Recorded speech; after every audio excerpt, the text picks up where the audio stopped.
¿Qué tal? Buenas tardes. Se me ve la presentación, ¿verdad?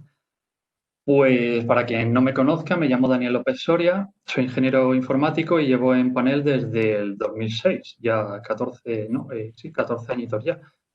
Y durante todo este tiempo he estado ligado a todo lo que es Altamira y sus variantes, la tarificación y el cobro, Movistar, Ericsson y tal.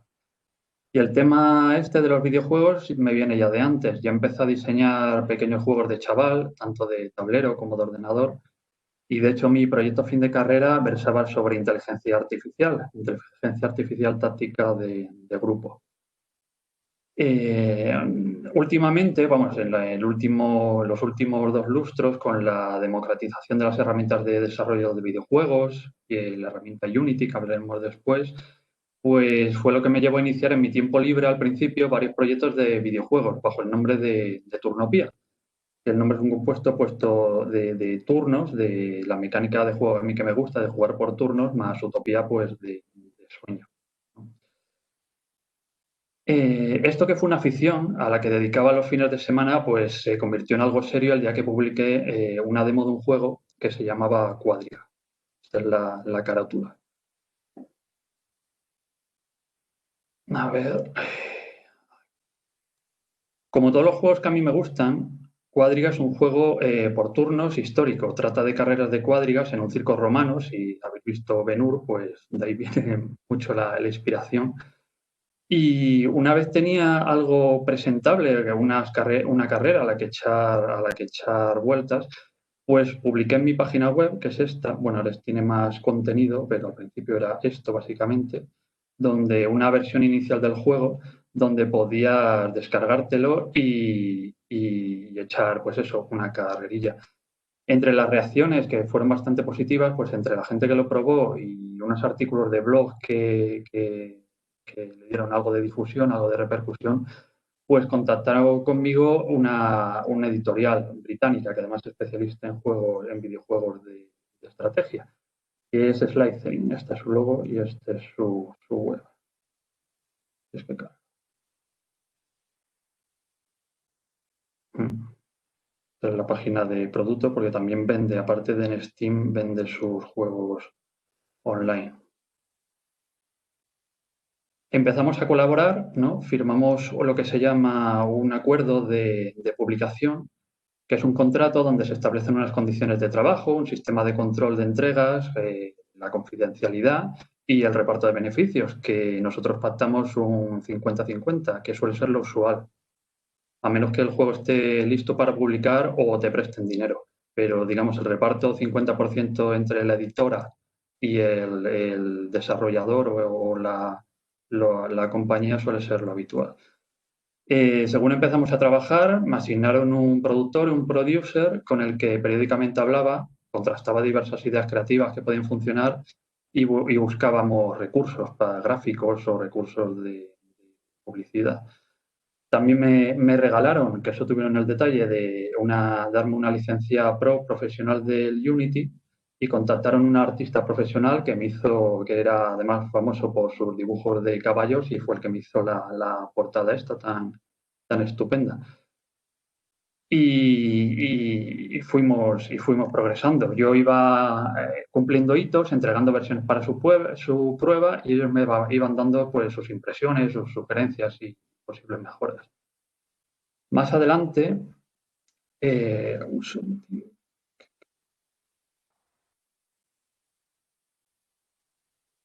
Sí, mejor.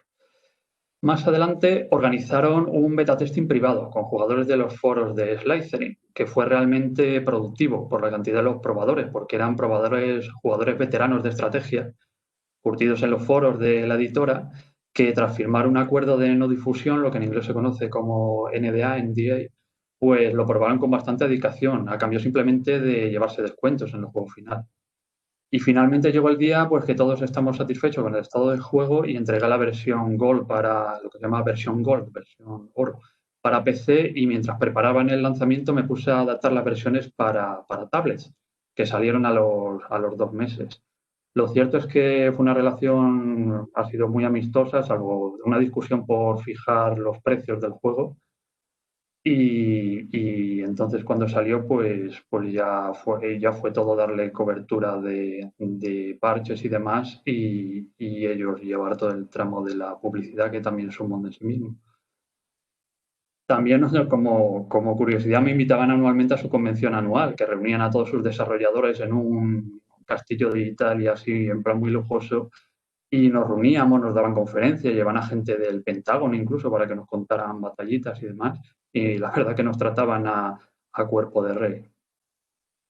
El juego, que salió en 2014, salió en marzo para PC y 2 meses más tarde para Android e iPad. Esta es la página de Steam, que si sois jugones, vamos, si jugáis, es la principal plataforma de distribución a nivel mundial, al nivel de PC, y esta es la página del producto de Quadriga.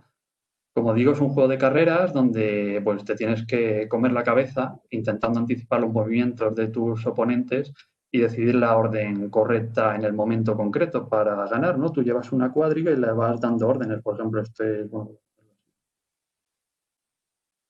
sobrado.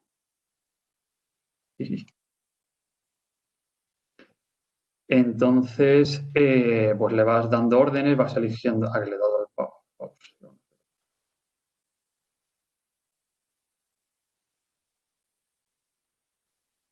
Pues era parte de la presentación que se. Ahora.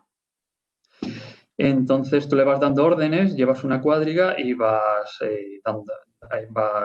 viendo lo que los demás te plantean de situación y puedes elegir embestir, cambiarte de carril, agitar las riendas y demás. A pesar de ser un juego amateur en cuanto a calidad gráfica, los gráficos me lo hice yo, los jugadores lo valoran bastante positivamente, de hecho aquí sigue teniendo valoraciones muy positivas, sobre todo por su jugabilidad. Es decir, no llamaba en cuanto a tráfico, a gráficos no eran, digamos, de última generación y eran 2D, vista cenital, pero luego las mecánicas del juego enganchaban. Hubo muchas valoraciones positivas y aquí las opiniones de las reviews de la gente que son, pues eso, bastante, pues sí, bueno, como siempre hay alguna negativa ahí, pero son bastante positivas. Tras Cuadriga, bueno, decir que recibió varios premios, especialmente este de Rock Paper Shotgun, un blog bastante importante en el mundo anglosajón, era papel escopeta, que lo nombró el mejor juego de carreras del 2014. ¿No? Esta es la página de la premia. Le hicieron bastante seguimiento y la verdad que gran parte del éxito del juego es el que hicieron en este blog, que es bastante prestigioso. Tras Cuadriga, decidí tomarme una excedencia por paternidad. Precisamente nació mi hija y me dediqué por completo a hacer videojuegos y a cuidar de mi hija, por supuesto. Y durante la excedencia empecé a colaborar con otro colega programador, Alejandro Alonso, que también fue paneliano, algunos lo conoceréis, y con él publiqué otros 2 juegos. El primero de ellos es este, Chex. Es un videojuego, pues una variación del ajedrez que yo hice por turnos simultáneos, aquí con la musiquilla. Es una especie de juego de ajedrez hexagonal donde tú mueves todas las piezas a la vez. Es un concepto que llevaba mucho tiempo dándole vueltas. Introduce, aparte, son casillas hexagonales, las piezas mueven diferentes del ajedrez. Aquí se ve donde vas dando órdenes a todas las piezas. Y es mucho más dinámico que el ajedrez. Yo decidí sacarlo en solitario, autopublicado, puesto que Slytherin no tenía interés en él, no era el tipo de juegos que ellos comercializan. Y al contrario que con Quadriga, con este la verdad es que me comí los mocos.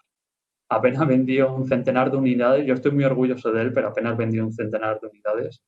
Y a posteriori analizables es que es un juego bastante experimental, abstracto, y son unos gráficos que aunque yo me lancé al 3D, pues son bastante gráficos, bastante básicos, sin innovación.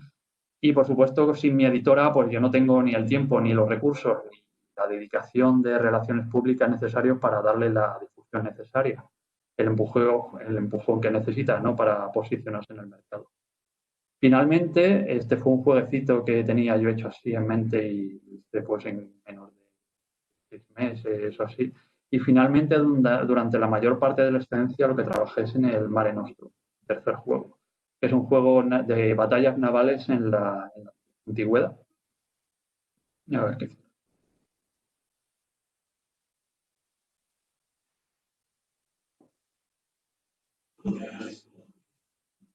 A quitarle el volumen.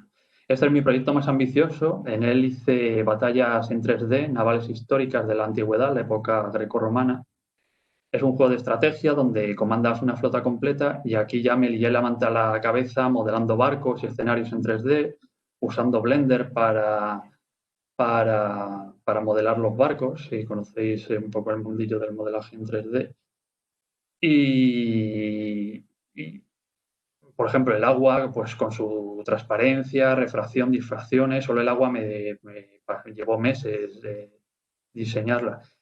Esta sí me la publicó Slytherin, de hecho es su campo así de interés, y consiguió una repercusión moderada, sin llegar al nivel de Quadriga.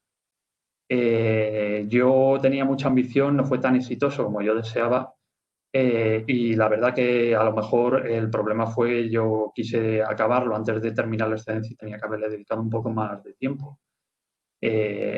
Unido a que la editora no pasaba por su mejor momento y la verdad que toda la cobertura de publicidad y PR, relaciones públicas, no fue al nivel de Quadriga, no estuve yo satisfecho. De hecho, aquí me llevo un poco de disgusto con la editora. Apenas hizo publicidad, ni siquiera hicieron un trailer, sino que este es el tutorial del juego.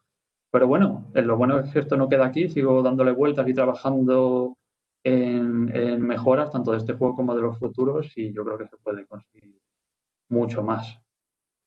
Cambiando un poco de tercio y entrando en lo que es lo que es el mundo de la creación de videojuegos y sobre todo lo más importante, si me queréis preguntar algo, me podéis preguntar cuando gustéis, ¿eh? Pero hablando un poco pues, de lo más importante, cómo se consigue el dinero y los recursos para lanzar un juego en condiciones, pues como digo aquí, nadie da duros a pesetas y el requisito imprescindible para empezar a conseguir dinero, inversores o lo que sea, o subvenciones incluso, es tener un prototipo que enseñar, algo que funcione y tenga algo especial que genere un interés, ya sea los gráficos, el sistema de juego, la ambientación. Habiendo conseguido eso, pues ya puedes llamar la atención y buscar financiación. Posibilidades de financiación, pues la primera, este gráfico es sobre de Desarrollo Español de Videojuegos, la Asociación Española, pues recaban cuáles son las fuentes de financiación de estudios españoles, ¿no? Entonces, medios propios, pues obviamente, pues en mi experiencia personal, pues es ahorrar trabajando, tener una pareja que te quiere mucho, tener una hija y pedir una excedencia por paternidad. Eso sería medios propios, pero bueno, hablando un poco de juegos profesionales y estudios profesionales, pues se refiere a tener un socio capitalista que te financie todas las fases de producción.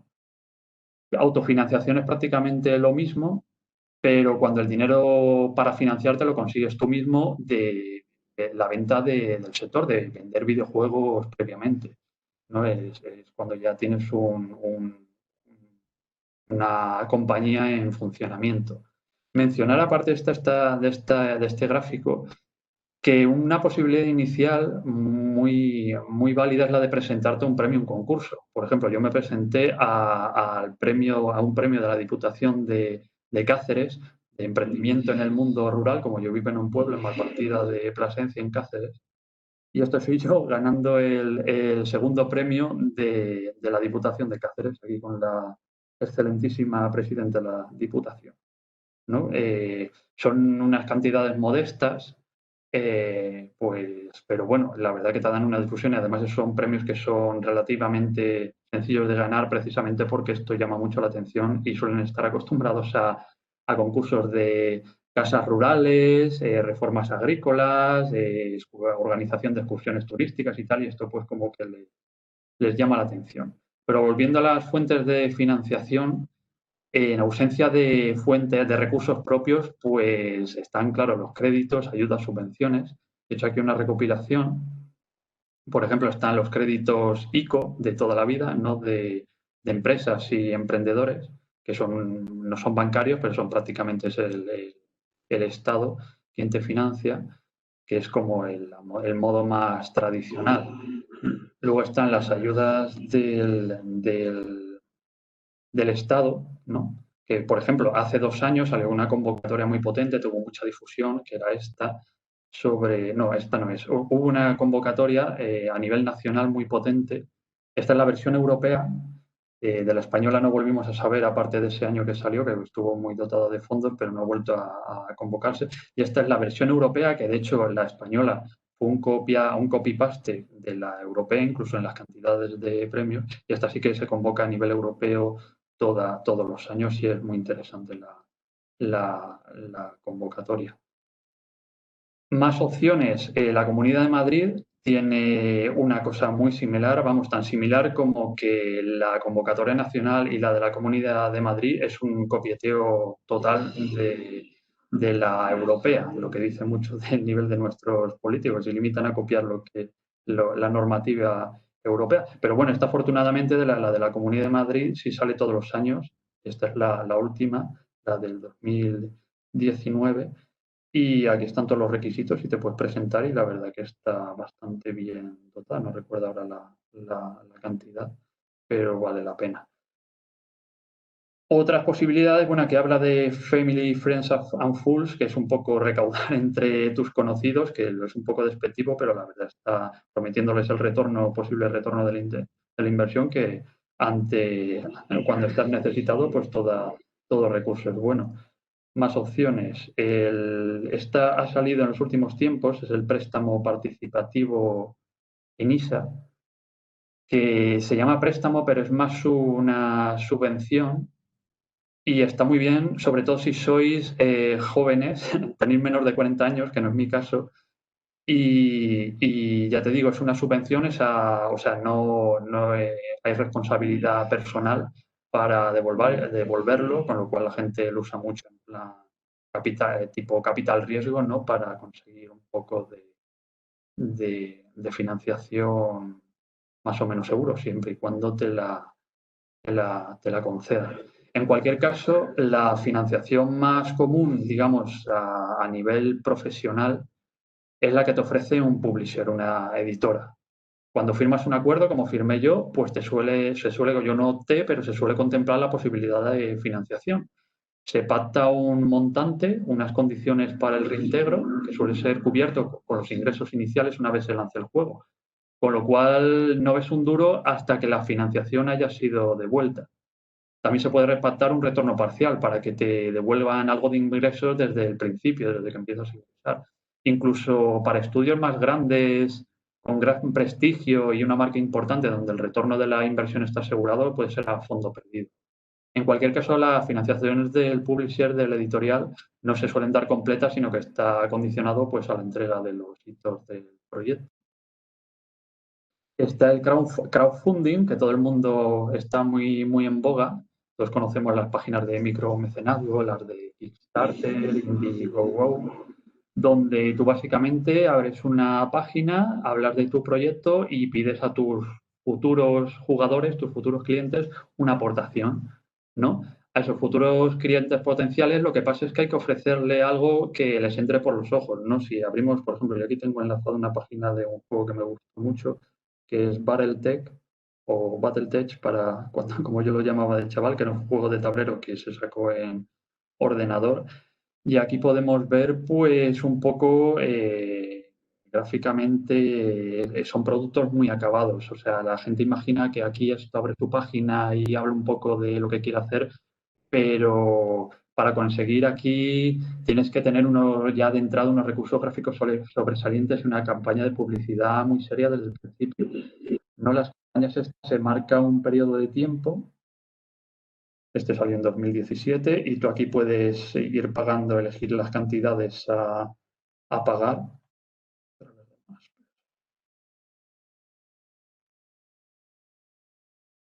Eso es. Y como iba diciendo, si se pasa el tope que se ha marcado, ¿no? Que aquí, por ejemplo, era de ¿Dónde está? Pues 200, un cuarto de millón y consiguieron casi 3 millones de dólares. Pero ya digo que esto es más campaña de publicidad que financiación real que les interese. El crowdfunding, la gente cree que realmente hay posibilidades de financiación con cualquier, pero esta es la competencia y cómo está desaturado el mercado, que básicamente se utiliza el crowdfunding como publicidad de un producto muy, muy acabado. Siguiendo con otras posibilidades, está la red de Business Angels, que ya está bastante implantado en España, que son una serie de empresas que te ponen en contacto entre, digamos, tu compañía, tu proyecto y una red de, pues, de financiación, capital riesgo o demás. Por ejemplo, aquí está la red de Business Angels en España. Si nos fijamos un poco en Madrid, pues aquí se puede ir viendo diversas empresas que puedes acudir a ellas, ¿no? Bueno, son sobre todo también habla de pues, las confederaciones de empresarios y demás, pero hay muchas empresas pues, que se dedican o parcialmente o totalmente a esto, a poner en contacto proyectos con inversores. Y es bastante interesante acudir a ellos. Ya digo que esto hablo no es algo que haya optado yo, porque yo me puse en los años de excedencia pues a trabajar con un poco los ahorros que tenía y el apoyo de mi familia, pero se he hecho un poco aquí de prospección y si es algo que vale la pena tener en cuenta. Por último, quería hablar de un tema muy interesante, que es el del intraemprendimiento empresarial. Nosotros que estamos hablando pues dentro de Panel, el intraemprendimiento empresarial, que yo creo que aquí se ha hablado bastante, es que una empresa que usualmente esté dedicada a desarrollo de aplicaciones generalistas o especializadas en algún sector, pues por diversos motivos decide crear un videojuego, ya sea por diversificar su actividad, porque tiene beneficios y los quiere invertir, o porque no tiene carga de trabajo en un momento determinado y dice, bueno, ¿qué hacemos con esta gente estupenda que queremos, que no sabemos a qué dedicarnos? Pues los pones a hacer un videojuego. Un ejemplo paradigmático de todo esto es, por ejemplo, una compañía mexicana de publicidad de marketing que se llamaba Squad, que es esta, la tengo creo que aquí. Bueno, este es el producto. Squad, aquí aparece, era una compañía de marketing, no tenía nada que ver con los videojuegos. Tenían un trabajador que era un brasileño que se llamaba Felipe Falañe, emigrado a esa empresa para hacer animaciones, instalaciones interactivas, muy bien valorado, pero en el fondo, según él cuenta, él aborrecía el marketing online. Durante años estuvo presionando a la empresa para que le permitiese emprender el desarrollo de un videojuego dentro de ella. Y esta empresa, como la tenía tan valorado, le propuso un trato. Le dijo, si permanecía unos meses más en su puesto, le apoyarían en el videojuego que querían hacer, que es este.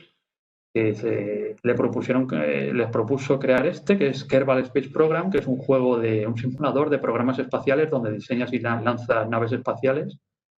Aquí así que parece un poco así con muñequitos y demás, pero luego tiene una física muy, muy realista de orbitales, gravedad, combustible y demás.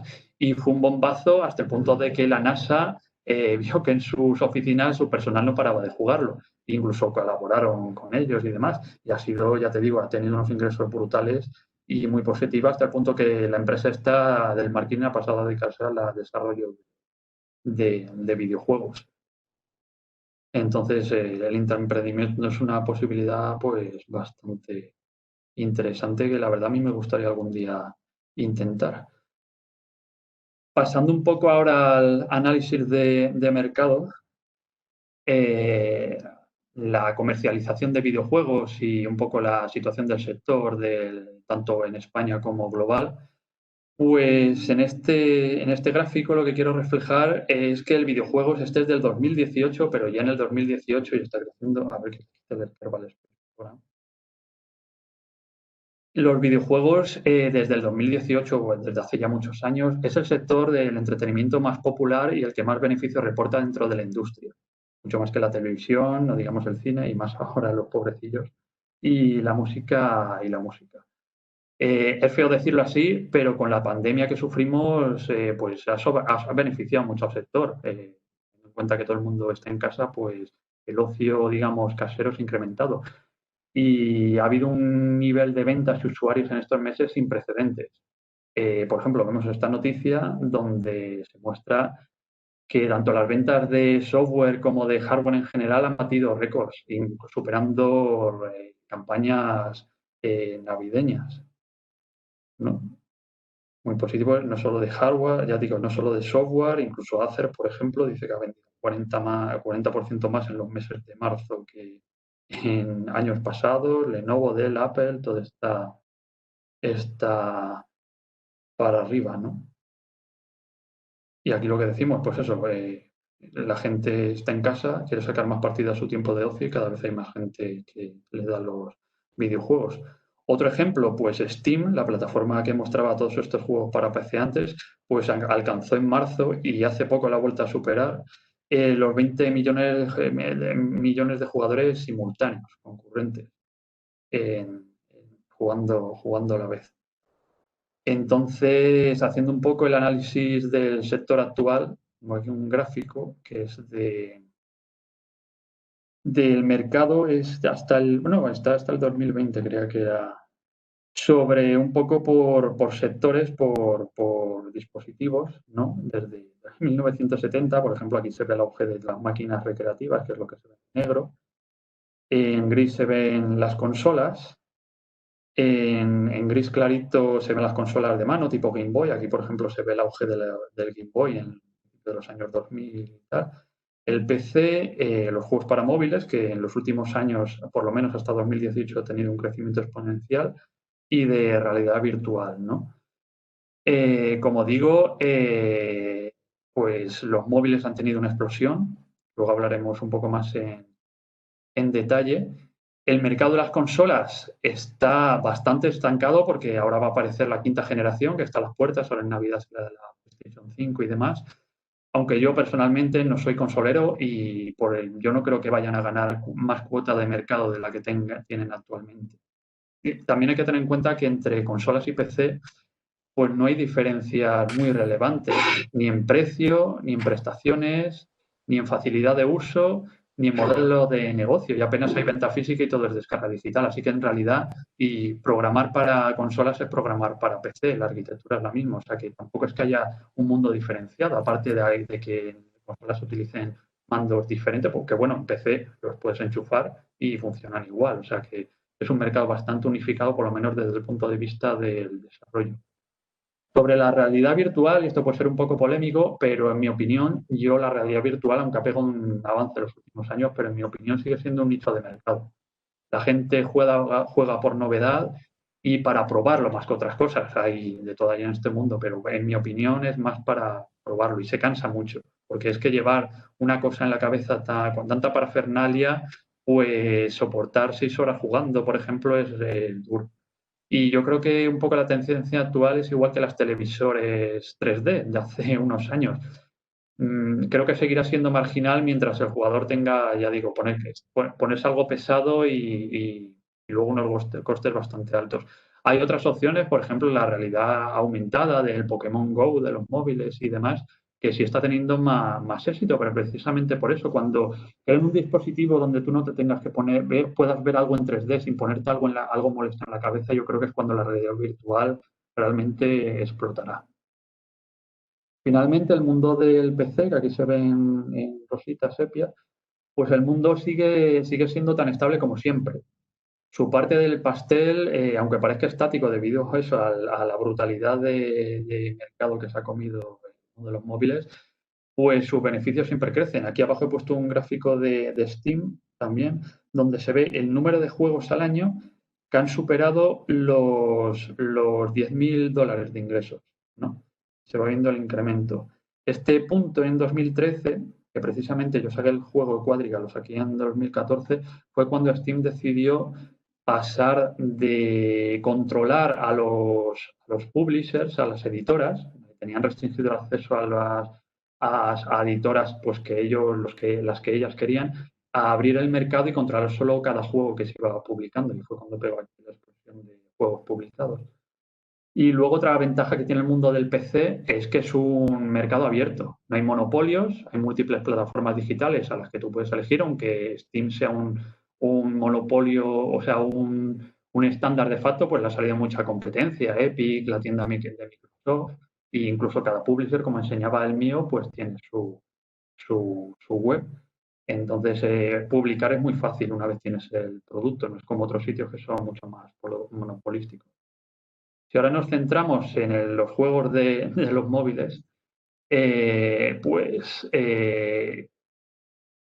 te encuentras pues que hay juegos que han sido descargados 1.000 millones de veces. A todo el mundo nos sonará por ejemplo, ¿cómo se llama? El Subway Surfers, que vemos a todos los chavalillos jugar, que es de correr por unas vías de tren cogiendo moneditas y esquivando trenes que te embisten, pues está vendido 1.000 millones de unidades en todo el mundo. Y esto se estima pues que va a ir creciendo durante años. ¿Por qué ha pegado esta explosión? A nosotros, aquí en el mundo occidental, pues nos parece un poco brutal, pero es que hay que tener en cuenta pues que está países donde poseer un ordenador personal es un lujo y donde ni se comercializan las consolas. Por ejemplo, aquí pongo un gráfico de la India en 2017, pero bueno, ya digo, el PC es un producto de lujo, las tablets son desconocidas, las consolas no se venden directamente en la India, no se venden consolas o prácticamente no se venden, pero todo el mundo tiene un móvil o acceso a un móvil. Entonces es un mercado pues totalmente en auge. Otro factor, pues la incorporación de sectores tradicionalmente no jugones, por ejemplo las mujeres, que en nuestro país ya son el 40% de personas que juegan, y también las personas mayores, que las personas mayores, pues cuando se enganchan a algún juego, lo hacen vía móvil o vía tablet, ¿no? En cualquier caso, como digo, el mundo del móvil puede ser muy atractivo y dejarte deslumbrar por estos crecimientos exponenciales, pero es muy difícil hacerte hueco, mucho más que en el mundo del PC. Pues los juegos que triunfan tienen un modelo de monetización muy diferente a lo que es vender un juego. Suelen ser gratuitos, ¿no? Con micropagos opcionales. Es una monetización que surgió con los móviles y que ahora está también apareciendo en el PC. Ya digo, micropagos opcionales incorporados dentro de la aplicación, pues eso que te permiten quitar publicidad, reiniciar un límite impuesto de partidas al día, mejoras estéticas, incluso beneficios jugables, ganar más partidas con compra pues de personajes con mejores stats o lo que sea. Y para triunfar con este sistema de monetización, pues tienes que conseguir una cuota de mercado brutal, porque dices, uy, sí, he vendido 100 unidades con publicidad incrustada, pero vale, es que cada venta a lo mejor eso te da pues 2 eurillos, vender 2.000 unidades. Entonces, para triunfar con este sistema tienes que conseguir una cuota de mercado brutal y salvo honrosas excepciones, solo multinacionales con muchas campañas de publicidad y presencia física en muchos países lo consiguen. Aparte de deshonrosas excepciones como son las granjas de móviles, ¿no? Para subir valoraciones y los likes y todo eso y posicionarse en el mercado. Y muchos juegos de procedentes de Rusia y de Europa del Este, por ejemplo, que te hacen campañas de publicidad preciosas con gráficos increíbles, que luego el juego te encuentras con que no tiene nada que ver. Pasando ya un poco a hablar de España, pues España es el noveno mercado mundial en cuanto a consumo, a ventas, pero en la producción de videojuegos está muy atrás, muy atrás. La industria mueve menos de 1.000 millones al año, que nada. Y quitando las filiales locales de multinacionales, pues apenas hay unas pocas empresas medianas de renombre. Por ejemplo, en Madrid está Mercury Steam, Tequila Works. Tequila creo que dio también una conferencia, no sé si en panel de formación de cómo es la división, vamos, la formación de panel, vino aquí a hablar pues eso de sus juegos, de Rime y demás. En Barcelona está Novorama, Nómada Games. En Andalucía, en Sevilla, está Genera Games, hace aplicaciones, hace precisamente juegos para móviles, todos los de Disney, se han hecho en Sevilla, todos estos de Frozen y demás. Pero principalmente predominan proyectos pequeños que ni se han dado de alta como empresa, como en mi caso, yo me constituí como autónomo y ahí fui metiendo mis ventas como royalties. Entonces, hablando de monetización, hablo de PC, que es lo que yo conozco, no me voy a meter ya más en otros mercados que todavía no he probado, pues cómo se gana dinero, ¿no? La distribución física, como ya he dicho, es insignificante. El sistema de venta usual pues son ventas directas de juegos en plataformas digitales. La monetización de producto pues se completa tras el lanzamiento, normalmente con expansiones, DLC, Downloadable Content, que además ahora incluso se mete la opción de vender anticipado con lo que se llama un Season Pass o un pase de temporada.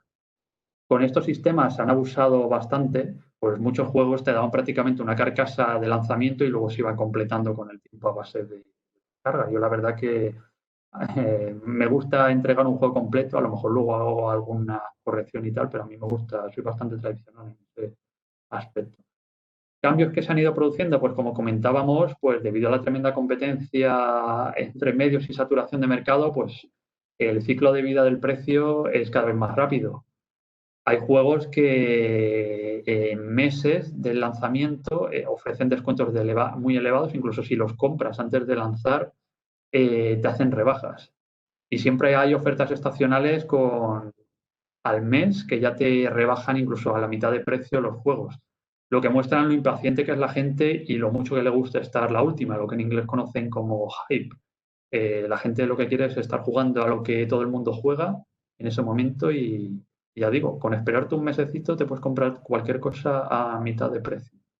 También por la influencia del mercado de móvil, pues se generaliza una tendencia de los micropagos como madera de personalizar el juego, ¿no? Y fidelizar al cliente, incluso llegando a dar el juego de base gratis, como hacen los juegos móviles. Y ahora ha surgido plataformas de pago de catálogo, como en la TV, en la televisión hay Netflix o HBO, pues tú pagas una cuota mensual y tienes acceso a un catálogo de juegos. Por ejemplo, con Microsoft, con el Xbox Pass. Una novedad real que se acerca cada vez más, está en todo el mundo en pruebas, es el tema de jugar en streaming. Es decir, bueno, por ejemplo, Google tiene Stadia, Microsoft ahora es Xcloud y Apple con Apple Arcade. ¿Qué es esto? Es un modelo de monetización de pagar por jugar. Tú te abonas y el juego no lo estás ejecutando en tu ordenador, sino que se ejecuta en remoto en los servidores de estas empresas. Tu ordenador o incluso lo que es una pantalla de TV o un móvil es un simple terminal. Es un poco como volver a los años 70, cuando había los mainframes y las consolas de usuario, pero con videojuegos. Tú tienes tu maquinita sencilla y te conectas a un super servidor que te sirve esos juegos. Con las ventajas de que eso, no necesitas un dispositivo caro en tu casa y de alto consumo. ¿Problemas? Pues claro, necesito una latencia bajísima para jugar en remoto. El juego se está ejecutando en una máquina fuera y te tiene que servir no solo imágenes a una velocidad rapidísima, como pues sería cuando ves la tele, sino que además tiene que reaccionar a los comandos que tú le das en tiempo real, en milisegundos. O sea, tú le mandas un movimiento y lo tienes que ver en la pantalla instantáneo. Esto parecía imposible hasta hace poco, pero ahora con las conexiones de alta velocidad y el 5G, que precisamente para cosas como estas se está implantando, pues parece más posible. Ya digo que se está en pruebas por todas las corporaciones importantes del mundo. Otra forma diferente de disfrutar del mundo de los videojuegos, pues es la retransmisión y los espectadores, ¿no? El ver cómo juegan los demás. No es estrictamente hablando una novedad. Yo de chaval me pasaba las horas en los salones recreativos y más que echar moneditas lo que hacía era ver jugar a otra gente. Pero ahora hay canales de televisión especializados en los eSports famosos, torneos en estadio donde un montón de gente pues va a ver en directo a coreanos gafotas pegados a una pantalla peleándose y sobre todo pues plataformas como TikTok o Twitch, que no sé si conocéis Twitch, es una plataforma de retransmisión donde gente de todo tipo y condición pues se retransmite jugando, charlando, cantando, lo que quiera hacer. Además que posteriormente puede publicarlo a YouTube. Incluso hay videojuegos y minijuegos que están integrados en esa plataforma y están orientados a esas retransmisiones para que todos los que están chateando y interactuando con el que emite pueda participar. Todos estos medios, además, han generado una publicidad indirecta, es decir, se ha convertido en más importante que la publicidad directa habitual. Cuando tú quieres vender un juego actualmente, lo que menos invierte es en lo que es publicidad directa, pues anuncios, publicidad, banners y demás. Ahora lo más importante para conseguir difusión es que uno de estos famosillos famosazos que se retransmiten a sí mismos jugando y demás, pues juega tu juego. Es el mayor bombazo y muchos juegos se han salvado porque algún streamer famoso se ha puesto a jugar a ellos. Como digo, bueno, de publicidad y marketing no voy a hablar casi porque de todas las patas de videojuegos, que son diseño, pues gráficos y eso, publicidad, es la que más desconozco. Es un mundo en sí mismo, hay que dedicarle mucho tiempo y recursos y yo no dispongo de ninguno de ellos. Por eso para mí pues fue una satisfacción que mi publisher, mi editora, Slytherin, se dedicara a ellos, aunque con ellos se llevase la mitad de los ingresos, pero como digo, lo que me ha quedado claro en este asunto es que la publicidad directa pues está de capa caída y lo importante es que la gente influyente en distintos medios y distintas plataformas sociales pues hable de ti. Que haya muchos artículos mencionándote y cuando más cercanos sean esos artículos a tus intereses, mejor.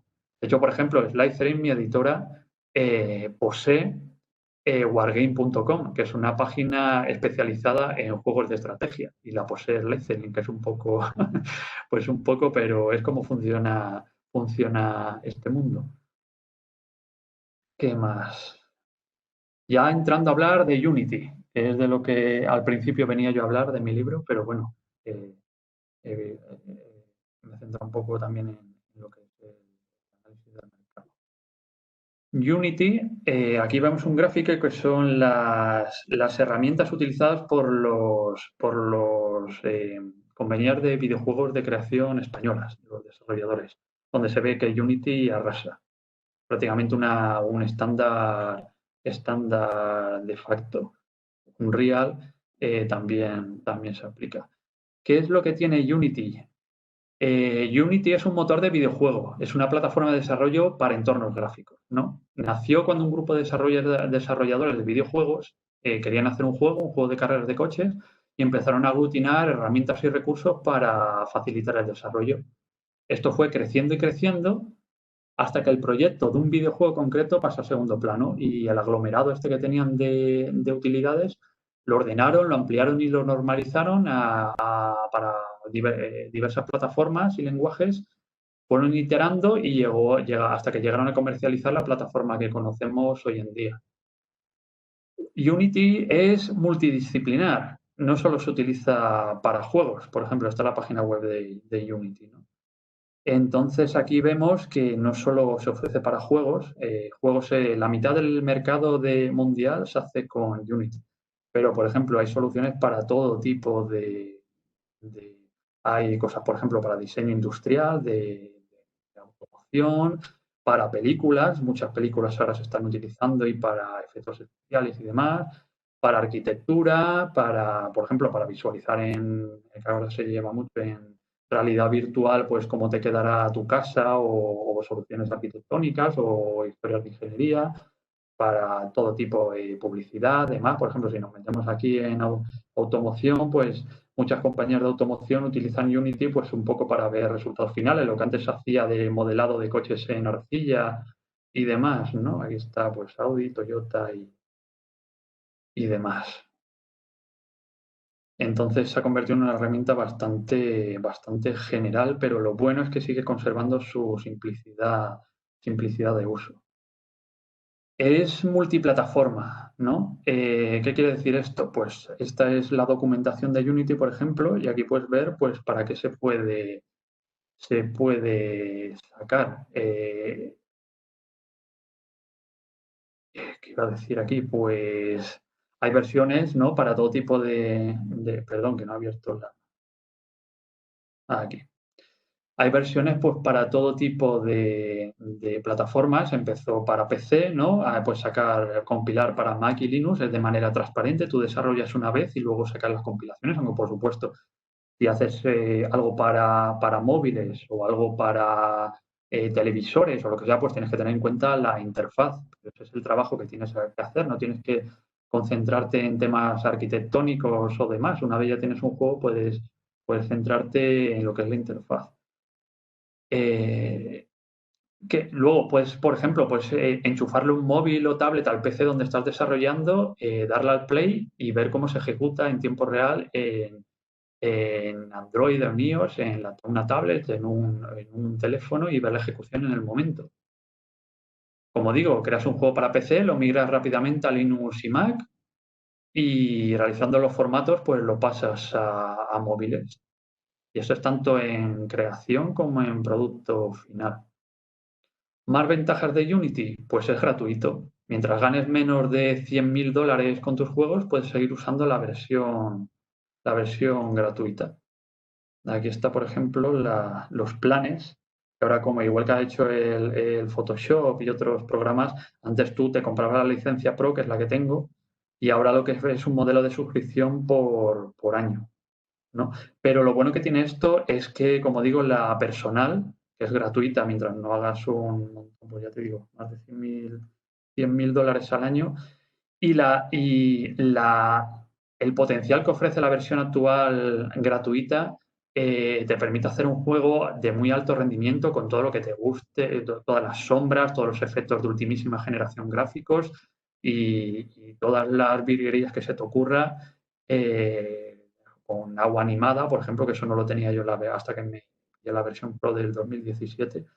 Pero aquí es un poco la comparativa, pero las diferencias son muy pequeñas. Por ejemplo, pues ¿qué pasa? Que si tú haces un videojuego personal, pues te sale una presentación de Unity que te la puedes quitar al principio del juego, que la puedes quitar pues si te pagas esta licencia. Luego pero cosas ya muy sofisticadas, como por ejemplo acceso a servidores de licencias, atención personalizada en caso de bugs, diagnósticos de rendimiento en nube, publicidad, ¿ves? Pero bueno, la publicidad integrada te viene con la versión profesional, o sea, con la versión gratuita. Entonces, ya digo, puedes publicar perfectamente un juego AAA, un juego de altísimo rendimiento con la versión gratuita.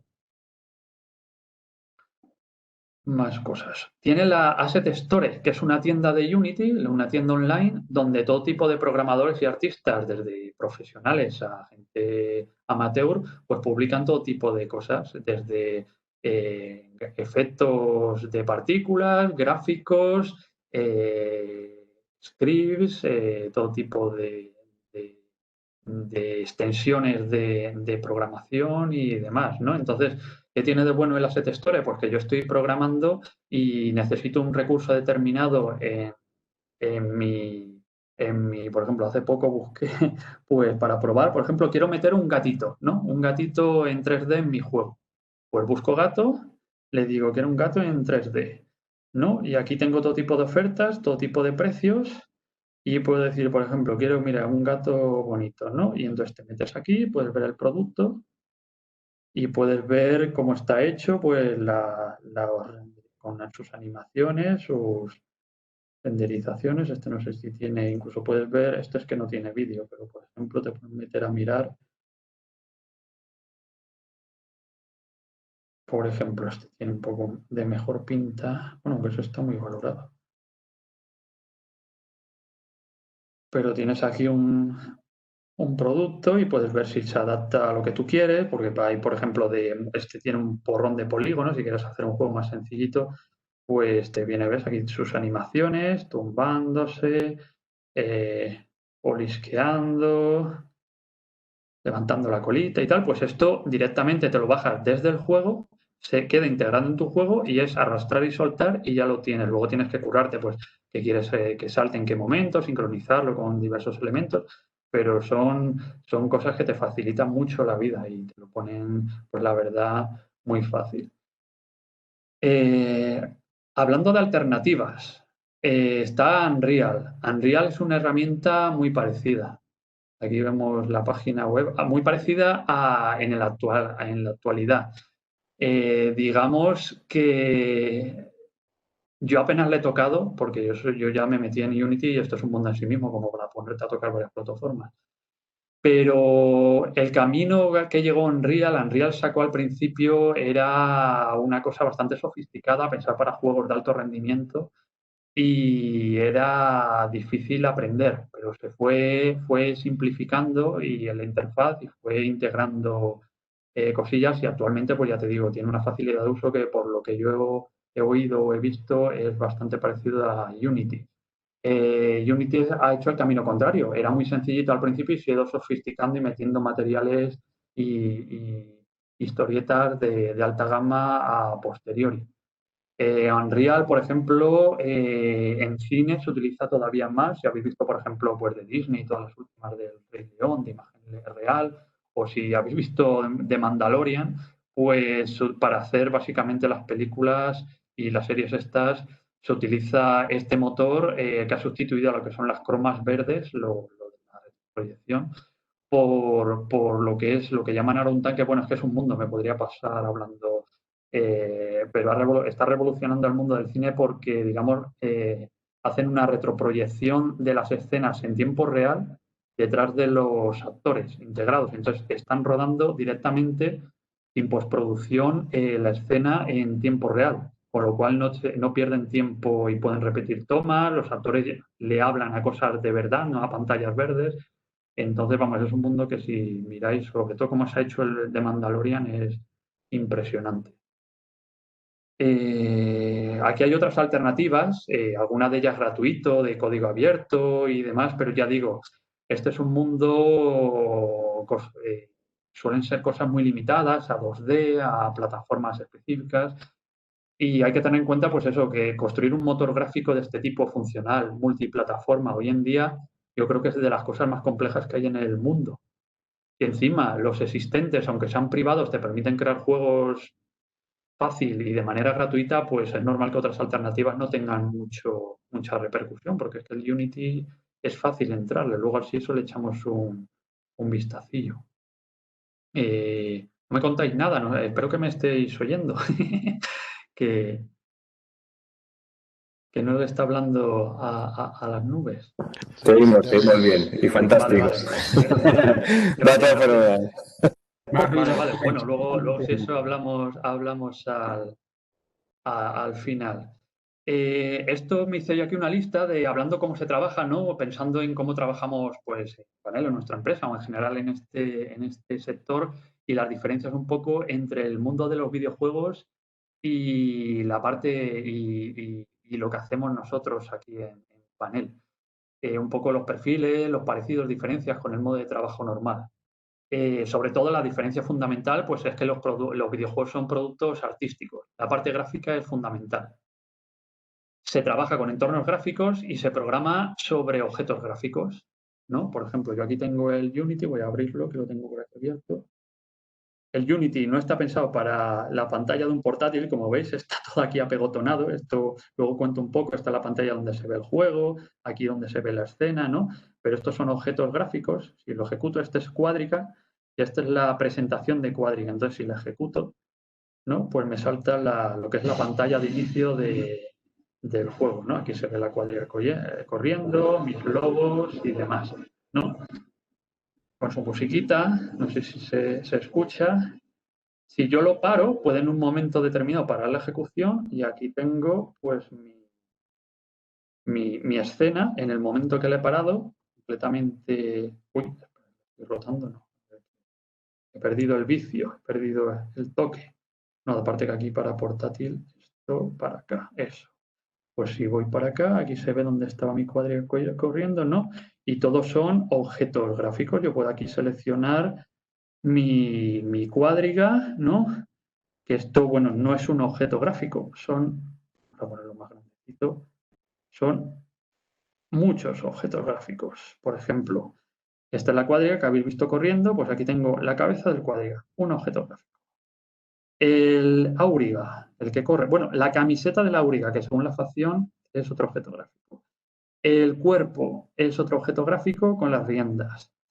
El carro con los amarres, pues otro objeto gráfico. Y finalmente todos y cada uno de los caballitos, ¿no?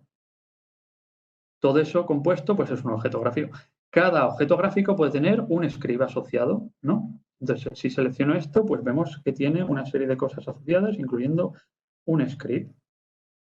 Este script, por ejemplo, es el que se encarga de pintar lo que es esto, los carriles de del carro, lo que dejan las ruedas, el rastro, y no se ve bien en porque claro, esto no, este portátil, fijaros que esto es Unity, estoy ejecutando un juego y esto no tiene ni siquiera tarjeta gráfica acelerador, que es el portátil del trabajo. Entonces, si lo paro y sale todo descompuesto, por supuesto, porque lo he dejado ahí desarmado, pero si lo paro y lo vuelvo a iniciar, pues se va viendo cómo se va pintando este script, cómo va manejando, cómo va dejando los rastros de la rueda, y si lo veis deja aquí una pequeña humareda que no se ve muy bien porque esto no tiene ni tarjeta gráfica ni nada. Entonces, bueno, este es el comienzo de Quadriga. Aquí puedes elegir en lo que quieres jugar, ¿no? Por ejemplo, Single Race. Aquí eliges tu facción basado en las facciones históricas reales, ¿no? Por ejemplo, esta es la facción del ejército. Y aquí eliges un poco las características del carro que se va reflejando. Voy a bajar un poco. Que se van reflejando pues por ejemplo, el Auriga tiene sus habilidades está en inglés. Bueno, esto es un poco la interfaz que la tengo aquí montada, pero por hacerla. Esto va y aquí lanza la carrera. Vamos a ver por mostrarlo así un poquillo rapidito. El circo se elige aleatoriamente y si esto aguanta en un portátil, sí. ¿No? Aquí tenemos un circo, donde se ve un circo romano clásico. Entonces aquí tienes tu cuadriga, le vas dando órdenes. Aquí tienes en acelerar y fustigar, ¿no? Y ya digo que en cualquier momento, cuando tú estás aquí ejecutando el juego y si ves algún fallo, pues pararlo y centrarte en lo que se está ejecutando y ver los scripts. Luego, si da tiempo, pues entramos un poco en cómo funcionan estos scripts y tal. Pero, por ejemplo, lo que decía, si te metes a ver el Quadriga Trails que deja el rastro, pues esto es C Sharp. Si alguno conocéis, bueno, C++ o Java, el C Sharp es muy parecido a ambas cosas. De hecho, es una mezcla de los dos que hizo Microsoft y es muy chulo. A mí me parece el lenguaje, mira que yo era anti-Microsoft en mi juventud, pero es un lenguaje que tiene todo lo bueno de Java y todo lo bueno de C++. De Java el recolector de memoria y demás, tampoco me quiero meter. ¿Ves? Aquí va creando las líneas, los puntos de las líneas que va dejando atrás, tampoco me voy a meter en el código así a fondo. Y luego también tiene lo que es la polvareda, que yo la llamo, que es otro objeto. Estos son line renderers de línea. Y la polvareda, bueno, es un objeto, es una animación de partículas, que es un poco más compleja y tal, pero nada, esto es, pues esta es la inicialización. Y estos son los update, que es lo que se llama en cada frame. Un frame es un fotograma, por así decirlo, y aquí yo voy actualizándolo ¿ves? Aquí voy añadiendo puntos, quitando el último punto, que es lo que se ve en el carril, que se va disipando. Bueno, tampoco voy a entrar en el fondo aquí los cosinos y los senos para calcular ángulos. Y aquí voy actualizando el emisor de partículas. No voy a meter mucho en el tema, pero básicamente pues lo que estoy contando es los rastros que van dejando las ruedas y la humareda. Mira, que se ve un poquillo mejor la humareda. Pues ese es el script que se encarga de actualizar todo eso según van pasando los fotogramas para que sigan el Auriga y los rastros, como veis, se van disipando por aquí, se van creando aquí. Pues esto es lo que es el trail. Por aquí van a menos y por aquí se van creando. Incluso si cambio de carril, que no sé, ahora todavía no puedo, pues se van, ahora ya sí puedo cambiar de carril porque esta es la fase original, pues se van disipando por aquí detrás.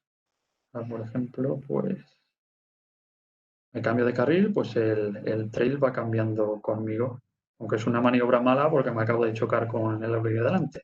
Pero bueno, esto podría pasarme ahora. Seguimos con las diferencias y parecidos, ¿no? Lo que decíamos, hay una pata aquí que no conocemos, que es lo que son los artistas gráficos. Yo hago mis pinitos, pero ya digo, hoy en día es imposible sacar un producto sin la máxima calidad gráfica. Hacen falta profesionales gráficos artistas. Otra diferencia son productos de ocio. Entonces, nosotros acostumbramos pues, a nuestros manuales de usuario, una formación, o incluso que los propios diseñadores, los propios clientes son los que los ejecutan. Aquí los usuarios no están formados o la formación que deben de recibir debe ser la mínima posible para facilitar la accesibilidad, porque son jugadores. Entonces, cuanto más fácil se lo pongas, mejor. Más diferencias, pues son productos pensados multiplataformas. Tienes que pensar en todo tipo de resoluciones de pantalla, tablets, interfaz, todo tipo de... Juegas con mando, juegas con ratón y teclado, juegas con táctil. Otra diferencia, la base de datos, que en nuestras aplicaciones suele ser fundamental, aquí prácticamente no hay. Se suelen guardar incluso en ficherines de texto crudo o, vamos, de la manera más sencilla. No hay una base de datos potente, salvo, por supuesto, en multijugador, donde tienes que controlar pues, todo tipo de interacciones con los jugadores, desde contraseñas hasta estadísticas y atributos de cada jugador y demás. Ahí ya sí la base de datos entra, entra en importancia. Y en general, todo va orientado eso, a conseguir el mejor producto del día de lanzamiento. Es de sacar el producto medio y empezar a parchear y demás, aquí es un suicidio. El lanzamiento es un momento crítico, tiene que estar orquestado y promocionado a la perfección. Claro que luego hay soporte de bugs y parches como hacemos nosotros, pero al contrario de nuestro producto, si sale algo mínimamente defectuoso es casi imposible arreglarlo a posteriori. Eh, en cuanto consigas, hay una falta de difusión, hay críticas negativas y ahí te has quedado. Un ejemplo de difusión, por ejemplo, este es el gráfico de Quadriga en 2014, cuando lo saqué.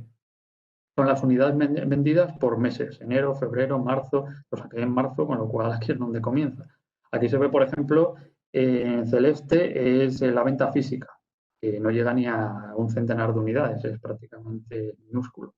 Esto es la venta en PC, aquí en sepia o naranjita, y esto es la venta en tablets. Como digo, solo salió en tablets, no en móviles, aunque eso es algo que quiero. De hecho, estoy preparando, entre otras cosas, la versión móvil para sacarlo en un futuro.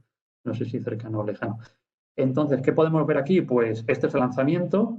Se ve que los ingresos, las unidades de venta son básicas desde el día 1 y se concentra ahí la mayor parte de ingresos. Luego aquí fue cuando lo saqué para tablets y se ve un poco de retroalimentación. Cuando sale a tablets, pues también hay un auge en las ventas. De hecho, aquí hubo una cierta difusión, precisamente lo que hablaba, de gente que lo jugaba y hablaba de ello y se retroalimenta. Si lo sacas en una plataforma, también aumenta la venta en otras plataformas.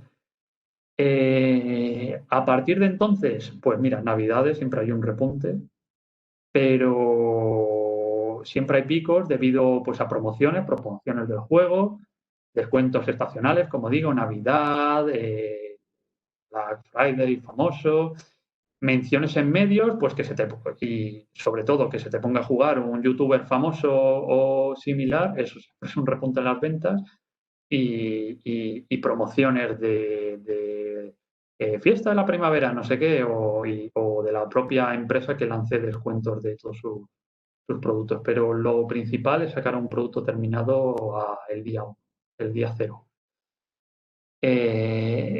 También aquí tengo una serie de parecidos, sobre todo para los que trabajamos en Altamira y en procesos de tiempo real, ¿no? En los tarificadores famosos, donde tienes que dar una respuesta inmediata a los requerimientos cuando te entra una llamada y todas estas historias, pues los juegos son igual, son procesos de tiempo real y el tiempo de respuesta es básico.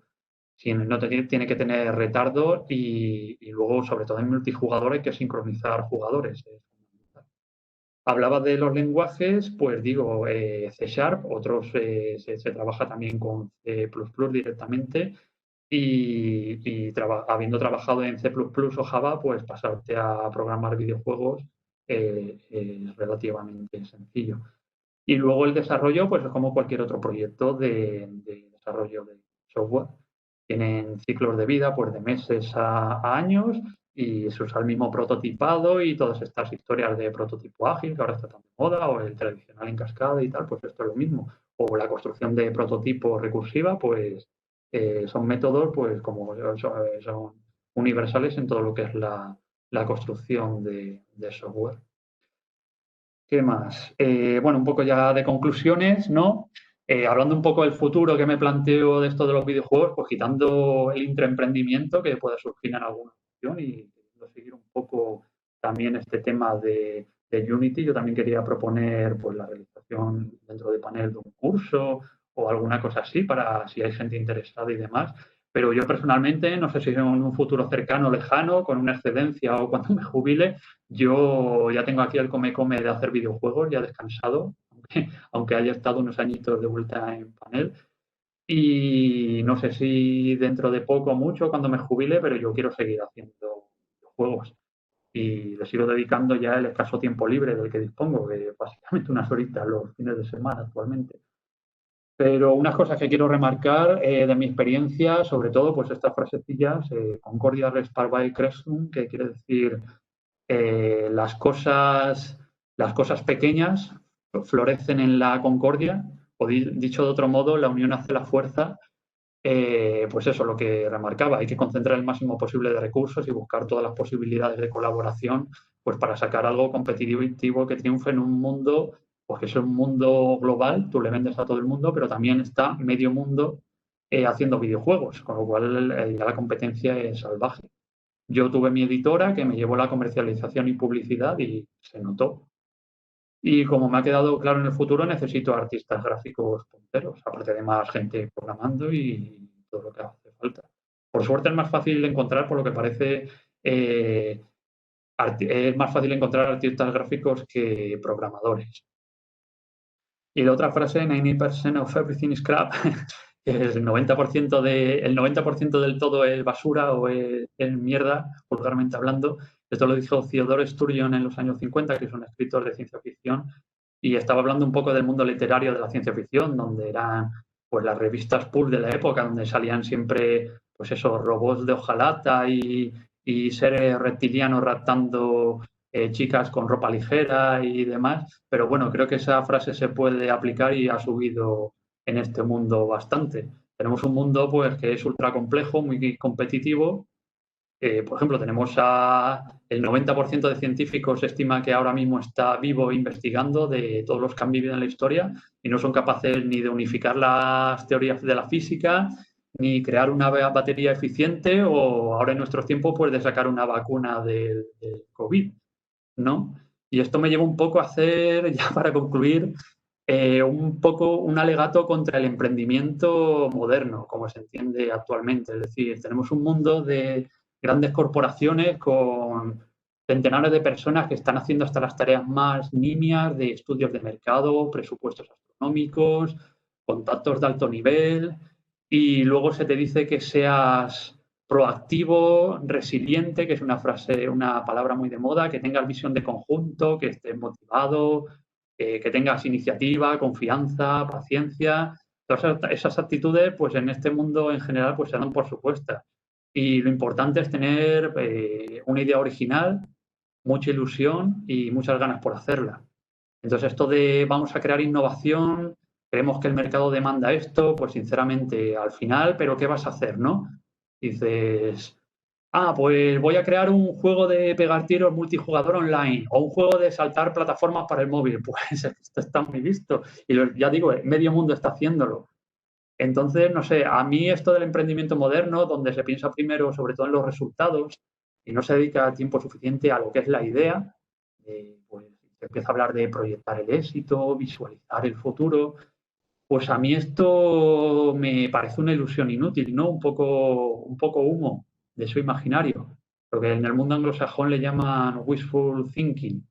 Entonces yo prefiero seguir el concepto clásico de creación de una obra, donde tú tienes una idea, quieres hacer algo, te gusta, le pones la ilusión, el esfuerzo por hacerlo lo que a ti te gusta, y una vez ya lo tienes y le has dado vuelta a la cabeza, pues mira la manera de que llegue a la gente y convenza. Este mundo, la verdad, que es tan grande y tan global que si haces algo que a ti te guste, que te satisfaga personalmente, pues al final luego con la difusión adecuada siempre hay clientes que piensen como tú y que puedas venderlo. El problema es eso, llegar a ellos. Lo importante es tener una idea pasional, algo que te guste tanto que no haya nadie que pueda ocurrírsele nada parecido a ese nivel. Que esa idea luego tenga éxito o no, pues es la cosa más difícil de evaluar en este mundo y mi entender no vale la pena ni planteárselo. Lo importante es salir con tu idea, moldearla, plasmarla y quedarte a gusto. Pero bueno, al final he soltado un rollo motivacional que no veas. No sé, a ver qué os parece. No sé si eso es muy polémico o cómo lo veis. En fin, muchas gracias y nada, comentadme lo que queréis. Y si queréis dentro de un ratillo, pues si queréis ver algo de Unity que os enseñe o un poquito así de ejecución, pues ya os he enseñado un poquillo de todas maneras. Lo que vosotros me digáis. Una pregunta, voy a aprovechar que soy el organizador y ya te pregunto yo directamente. Sí, dime. Una pregunta que voy a tirar un poco piedras en contra de mi tejado, porque dices que de la importancia del grafismo en los videojuegos, pero ¿qué crees que es más importante? ¿El gráfico o la historia? Porque ves juegos como Minecraft, que gráficamente es muy normalito y sin embargo es Minecraft, o sea, está en todos los lados. Sí, bueno, Minecraft desde que lo pilló Microsoft y demás ha pasado de lo que era un juego cutre de cubos a meterle todo tipo de cosas de alto rendimiento, yo qué sé, de anisotropía, sombras y demás, pero sí, es verdad a ver, en este mundo te encuentras desde juegos muy cutres gráficamente, que pues, es muy raro que ya que triunfen, tienen que ser una virguería.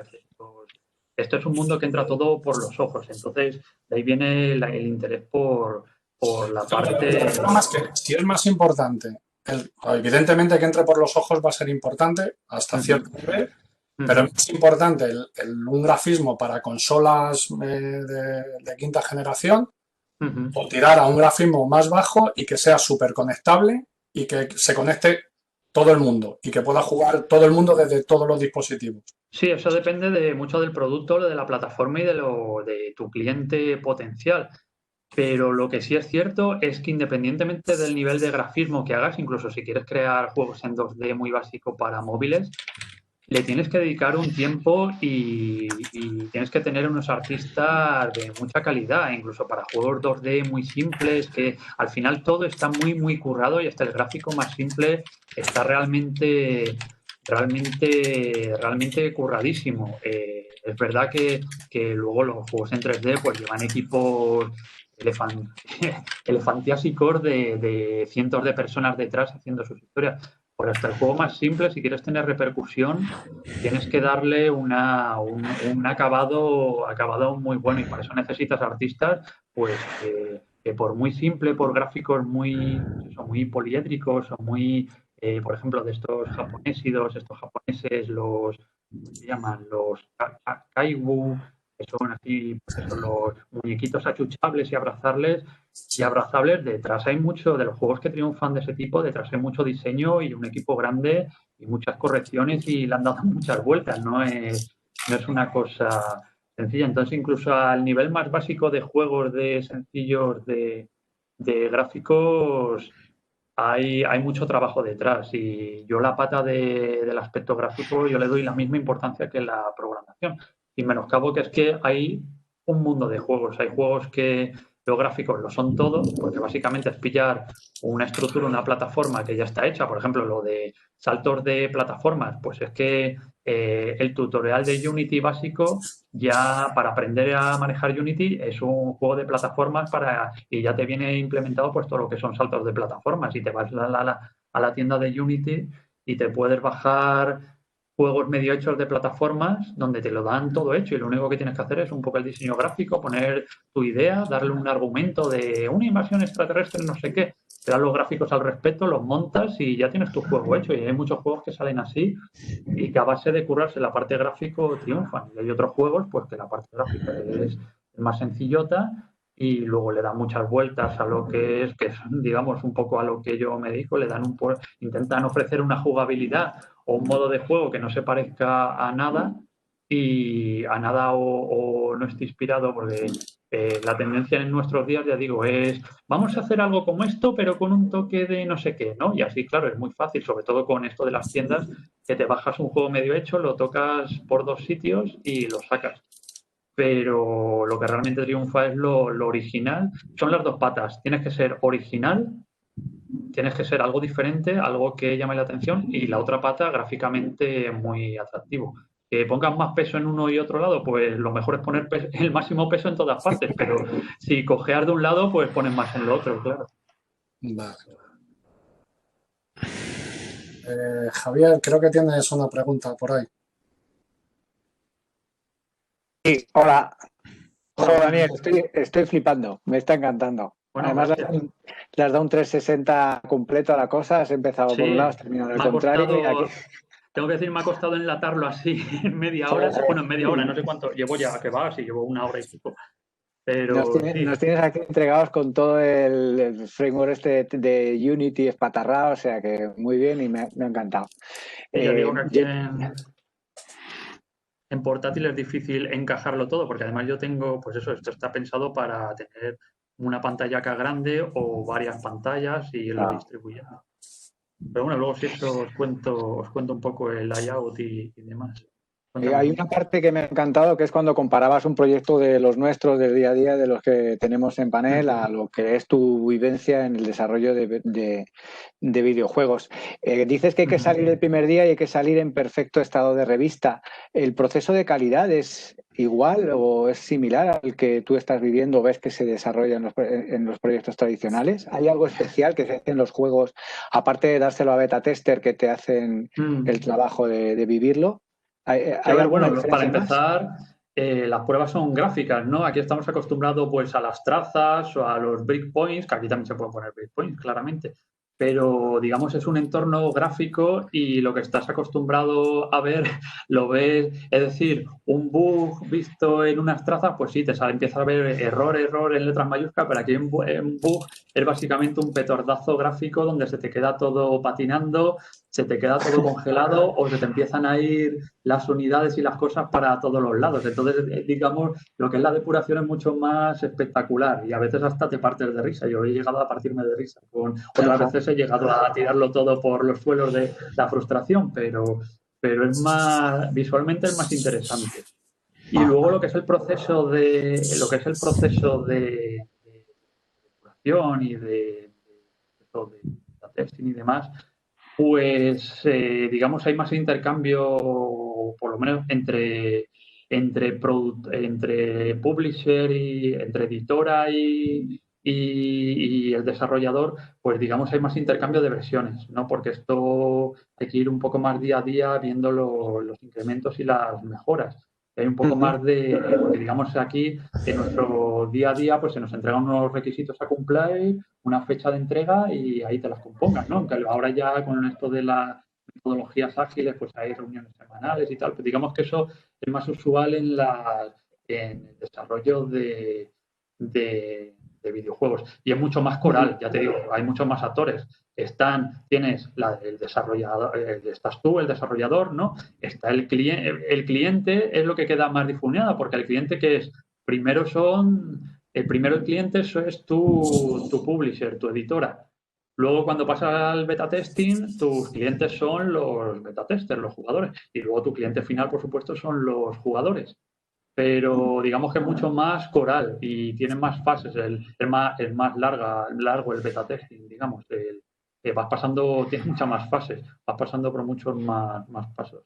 Y yo, de hecho, de beta testing, cuando ya digo, bueno, yo tengo aquí un juego que ya funciona. Pues eso yo creo que fue en el principios del 2013 y me pasó un año haciendo pruebas y mejoras y cambios y... Madre mía, un año. Sí, ya digo, primero con la editora, pues un mes o dos que iban probando, oye, ¿y esto por qué no le pones aquí? Por ejemplo, no nos enteramos bien de quién va primero, quién va segundo, ¿por qué no pones en la carrera unas banderitas o tal que no sé qué, ¿no? Y luego van probando y la gente iba probando y aparte de los bugs y demás, pues te van diciendo, oye, me gusta mucho la campaña, pero me gustaría que es demasiado larga o demasiado corta o cuesta más ganar o no sé cuánto, pues eso ya es feedback y muchos cambios. De hecho, vamos, en un año yo creo que el juego no lo reconocería. Ha habido más cambios del juego en esa fase de beta testing que en el año anterior de programación. Y sobre todo que aquí no es tan claro, no hay requisitos, no tienes que cumplir nada, aparte de satisfacerte a ti y a los jugadores. Entonces, tú primero creas algo que te satisface a ti, luego creas algo que le satisface al publisher, luego algo que satisface a los beta testing y luego ya al público final. Pero no hay nada que cumplir, así simplemente que no se cuelgue. Eso es básicamente el requisito mínimo imprescindible. Muy bien, gracias. Gracias. Tu turno. ¿De quién? ¿Mío? Sí, ¿tienes la mano levantada? Sí, vale.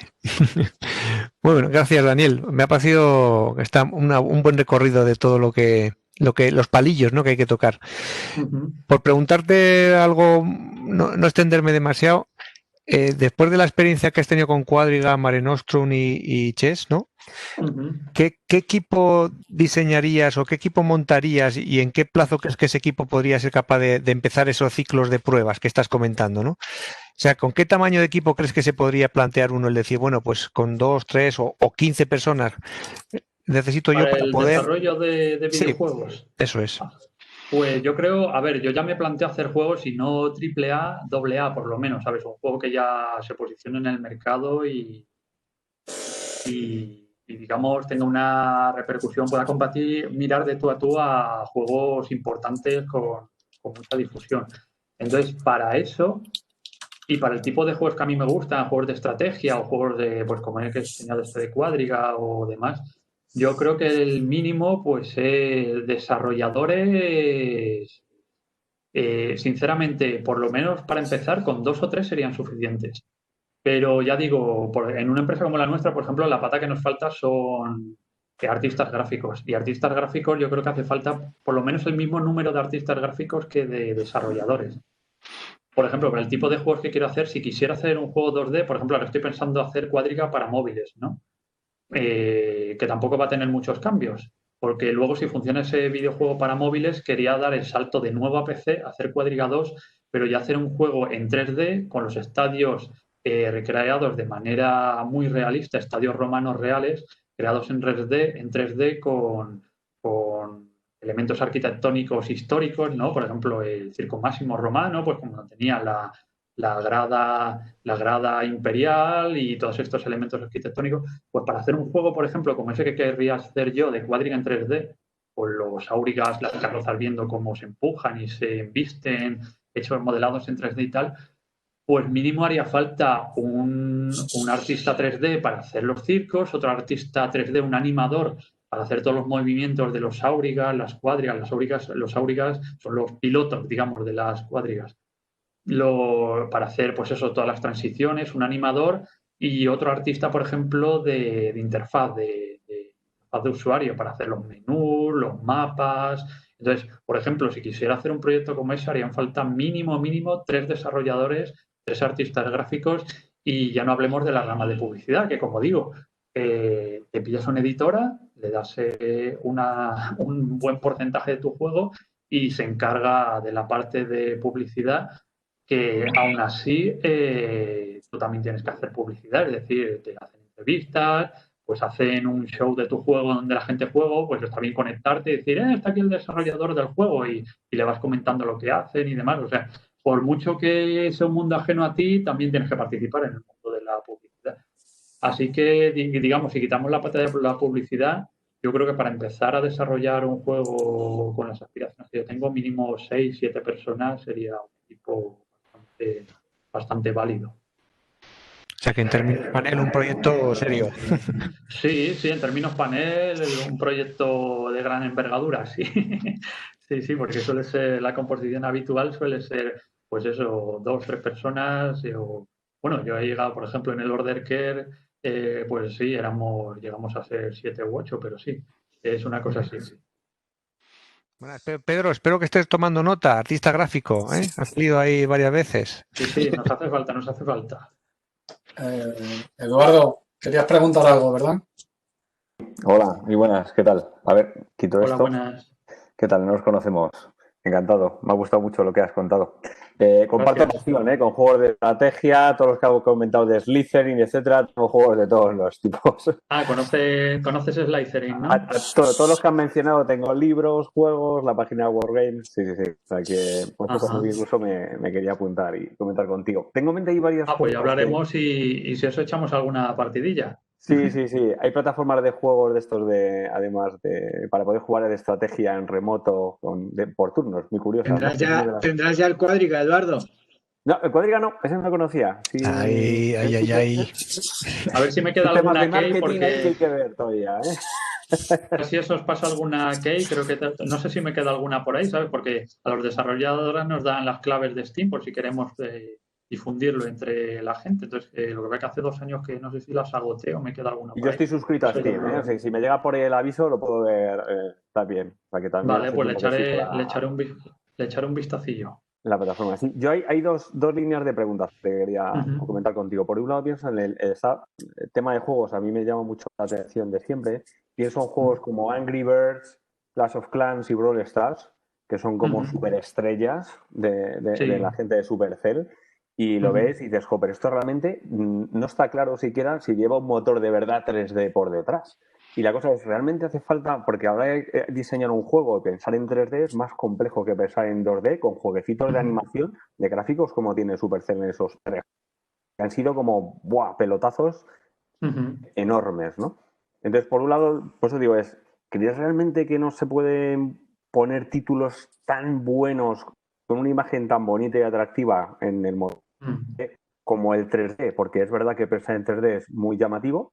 Claro, ver tu modelo 3D, la animación y tal, pero luego cuando juegan los chavales, y yo mismo, me pongo la partidita a ver el juego, la temática del juego, el número tan limitado de elementos gráficos que estás gestionando, comparando con un juego de 3D, y dices, jolín, la verdad es que parece que hay veces que queremos ir al 3D cuando en 2D, por ejemplo en Auriga, es decir, puedes conseguir efectos que ya traigas la gente. ¿Qué opinión tenías? También he visto que Unity y Unreal efectivamente son los que dominan el mercado.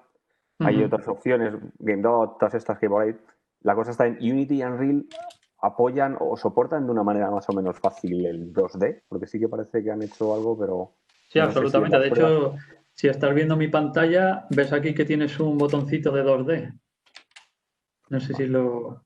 Sí, pero... compartiendo la pantalla.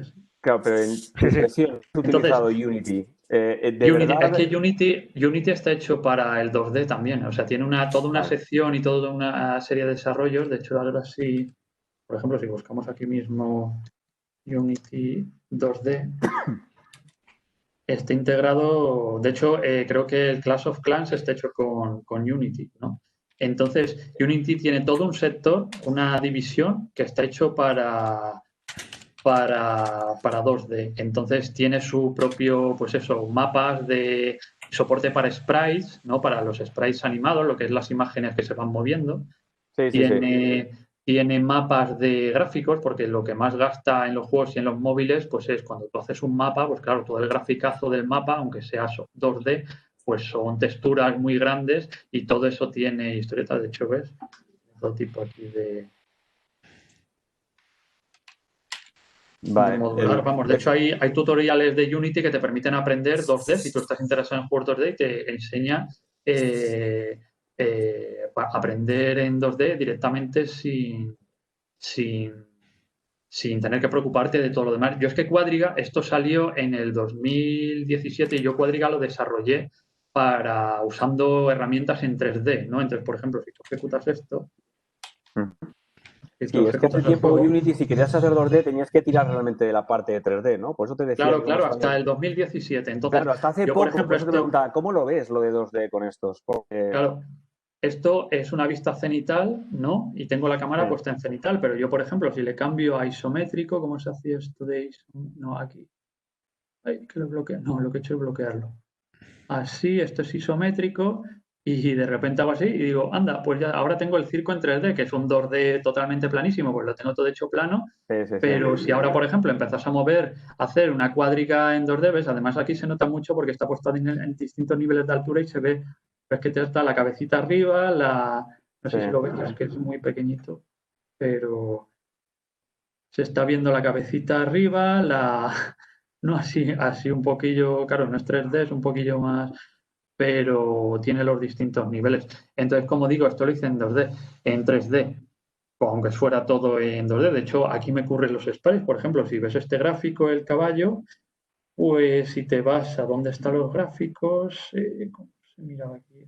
Aquí esto, pues aquí ves directamente el sprite. Lo voy a abrir con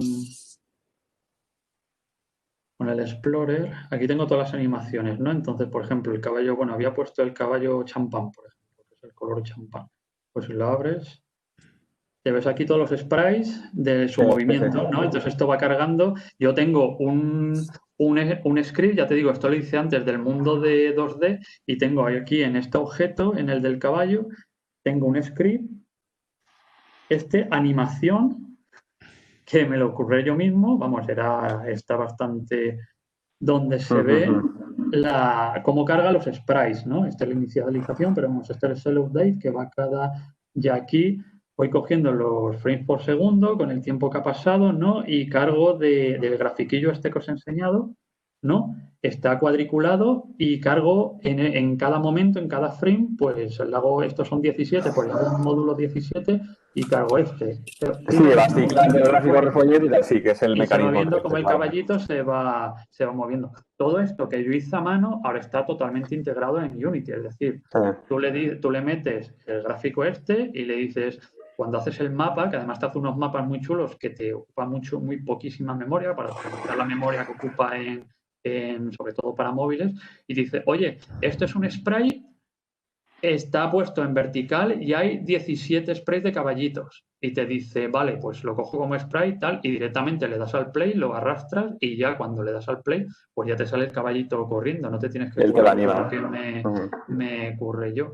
Y ya te digo, eso si buscas Unity 2D tutorial en YouTube, hago desde cero, incluyendo juegos que te puedes, vamos, lo miramos ahora mismo. No te preocupes, era más saber tu opinión personal de Unity en la parte de 2D, porque efectivamente cuando yo estoy mirando hace tiempo veía que para hacer el 2D realmente era sobre 3D, pero con el montaje para que pareciera todo 2D, que es lo que me está diciendo. Sí, ahora ya no. Hay herramientas. De hecho, fíjate, pongo Unity Tuto y ya te sale Unity Tutorial 2D. Y aquí te sale todo. Tiraste de la otra opción. Vale, pues ya está. Perfecto. Porque no existía. Salió el Unity 2D salió en 2017. Entonces, por ejemplo, pues no sé, uno que sea del propio. A ver. Muy bien. Ya está. Esas eran mis. Vale, no, que es por enseñarte, no, pues no hay del propio Unity. Pero vamos, aquí hay en castellano donde te enseñan normalmente un jueguecito que además te puedes. Bueno, esto es en latinoamericano, pero. No, pues mira, un juego para saltar en plataformas en 2D, ¿no? Donde seguramente te puedes descargar, aquí te pondrán incluso los recursos para descargarte. ¿Ves? Aquí te ponen los recursos que ves, versión, aquí tienes todos los archivos que se usan, ¿no? Pues te pones aquí y te enseña. Este es el Unity estándar, el Unity Pro es el que sale aquí en oscuro, como pata negra. Aquí se ve en gris. Pero aquí te va enseñando todas las historias. Pero vamos, sobre todo los tutoriales, si toleras el inglés, los tutoriales de Unity en inglés son buenísimos los que publican. Por eso ha logrado también tanta difusión, porque es muy fácil empezar a programar. Aunque tenga una profundidad y puedes hacer, ya te digo, aquí puedes hacer desde historias de todo tipo, de efectos y aplicaciones hasta, yo que sé, aquí por ejemplo tengo... Pues lo que decía de Standard Assets, pues aquí te puedes empezar a meter sobre partículas, ¿no? Que si quieres hacer un fuego o humo, no sé qué, y estas ya son cosas pues más, ¿no? Por ejemplo, un hilo de humo, ¿no? Pues aquí tienes todo lo que es el animador de partículas, el renderizador de partículas y todas estas historias. Entonces, puedes empezar eso en un juego de plataforma muy sencillito, que sea rectángulos y un círculo dando botes. Y ya te digo, si alguna vez hacemos un tutorial de Unity, un cursillo, estaría muy bien empezar por algo así. Y ya te empiezas a meter con todo tipo de historias gráficas. Esto es según lo que quieras hacer y según el nivel de detalle que quieras meterte y según el tipo de producto para el que te quieras meter. Porque claro, si le metes un renderizador de partículas donde cada cada frame te salgan 700 partículas, pues claro, eso no está pensado para que lo metas en un móvil, ¿sabes? El móvil se va a quedar tostado. De hecho, se te va a recalentar el móvil si lo dejas mucho rato, si es que te funciona. Entonces, todo hay que saber para qué se hace y para qué está. Muy bien, muchas gracias. Ya iremos hablando más veces. Sí, aquí estamos. Encantado. Venga, gracias.